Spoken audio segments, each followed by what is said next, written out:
Pernah kebayang nggak kalau Indonesia bisa bebas dari pengangguran? Ini pertanyaan yang besar banget ya. Dan sejujurnya, ini tantangan yang udah lama kita hadapi bareng-bareng. Oke, di sini kita bakal bedah datanya biar kita semua paham sedalam apa sih sebenarnya masalah ini. Kita mulai dari angka ini. Coba deh, lihat. 7,86 juta orang. Biarin angka ini meresap dulu. Ini bukan cuma statistik di atas kertas loh. Ini adalah jumlah nyata orang di Indonesia yang per tahun 2024 ini belum punya pekerjaan. 7,86 juta, skalanya itu masif. Kalau kita jadiin persentase, angka tadi itu setara dengan 5,32% dari seluruh angkatan kerja kita.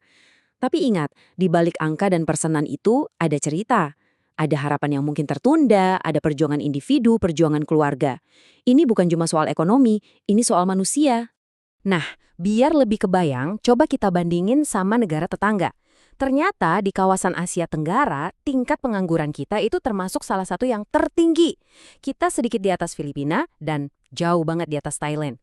Ini nunjukin kalau kita punya PR yang cukup serius dan mendesak. Oke, sekarang kita masuk ke bagian pertama. Kita akan lihat lebih dalam lagi, apa sih arti dari angka-angka tadi bagi negara kita? Setelah tahu apa masalahnya, sekarang kita geser ke pertanyaan, kenapa? Kenapa sih angka pengangguran di Indonesia bisa setinggi ini? Yuk, kita cari tahu akar masalahnya. Nah, jadi apa aja akarnya? Ternyata masalahnya tuh kompleks, bukan cuma satu penyebab aja. Pertama, ada yang namanya skill mismatch. Gampangnya, apa yang dipelajari di bangku sekolah tuh seringkali nggak nyambung sama yang dibutuhin industri. Kedua, pertumbuhan ekonomi kita masih belum merata. Lowongan kerja numpuknya di kota-kota besar aja. Terus, ada disrupsi teknologi yang bikin beberapa pekerjaan jadi usang. Dan terakhir, krisis ekonomi yang ujung-ujungnya bikin perusahaan terpaksa melakukan PHK. Jadi ini benar-benar kombinasi dari banyak faktor. Kutipan ini benar-benar menyorot salah satu masalah utamanya. Setiap tahun kita punya jutaan lulusan baru, tapi sayangnya banyak dari mereka yang skillnya belum siap tempur di dunia kerja modern. Ini jadi tantangan besar buat sistem pendidikan kita.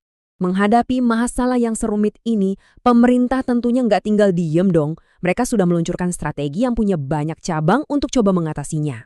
Strategi pemerintah ini bisa kita lihat punya 4 pilar utama. Pertama, tentu saja membenahi pondasinya, yaitu kualitas pendidikan. Kedua, memperbanyak latihan vokasi atau kejuruan yang lebih praktis. Ketiga, fokus mendukung UMKM karena merekalah penyerap tenaga kerja terbesar. Dan yang terakhir, membangun jembatan yang lebih kokoh antara dunia pendidikan dan industri. Nah, untuk melihat gimana strategi ini berjalan di lapangan, kita coba fokus ke satu program yang pasti udah sering banget kita dengar, Kartu Prakerja. Program ini diluncurkan pas banget waktu pandemi mulai, di bulan April 2020. Awalnya dirancang sebagai jaring pengaman sosial, tapi tujuan utamanya adalah ngasih kesempatan buat angkatan kerja kita buat upgrade skill biar lebih kompetitif.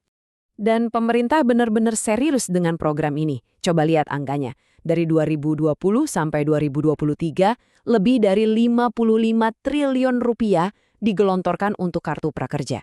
Ini menunjukkan komitmen yang luar biasa besar. Hasilnya gimana? Wow, sampai tahun 2023 program ini sudah menjangkau lebih dari 18 juta orang. Dan ini masih lanjut dengan target 1,2 juta peserta lagi di tahun 2024. Artinya, ada jutaan orang yang hidupnya berpotensi berubah lewat program ini. Tapi ya, tentu nggak ada program yang sempurna. Di satu sisi, Kartu Prakerja ini sukses bikin banyak orang jadi semangat belajar lagi, apalagi banyak pelatihannya yang fokus ke skill digital yang emang lagi dicari. Tapi di sisi lain, tantangannya juga ada. Kualitas pelatihannya kadang nggak merata, dan aksesnya masih jadi masalah buat teman-teman kita di daerah terpencil yang koneksi internetnya susah. Oke, setelah melihat semua data ini, terus gimana ke depannya? Mari kita lihat tantangan dan peluang yang ada di hadapan kita semua. Jadi, apa sih kunci suksesnya nanti?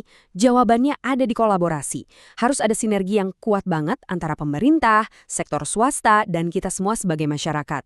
Kita juga harus lebih pintar pakai teknologi, terus-menerus evaluasi program yang ada, dan yang paling penting, memastikan setiap pelatihan itu benar-benar relevan sama kebutuhan industri. Intinya begini, menciptakan Indonesia yang bebas pengangguran itu bukan cuma tugas pemerintah. Ini adalah kerja gotong royong, butuh komitmen dan usaha dari kita semua, dari seluruh elemen bangsa. Perjalanannya jelas gak akan mudah, dan pasti panjang. Tapi, mimpi untuk melihat angkatan kerja Indonesia yang sejahtera, produktif dan adil, itu adalah tujuan yang sangat layak untuk kita perjuangkan bersama-sama. Jadi, kita kembali ke pertanyaan di awal. Mungkinkah Indonesia bebas pengangguran? Setelah kita lihat semua datanya, jawabannya mungkin bukan sekedar ya atau tidak, tapi yang jelas setiap langkah sekecil apapun yang kita ambil untuk mendekati tujuan itu adalah sebuah kemajuan yang sangat berarti.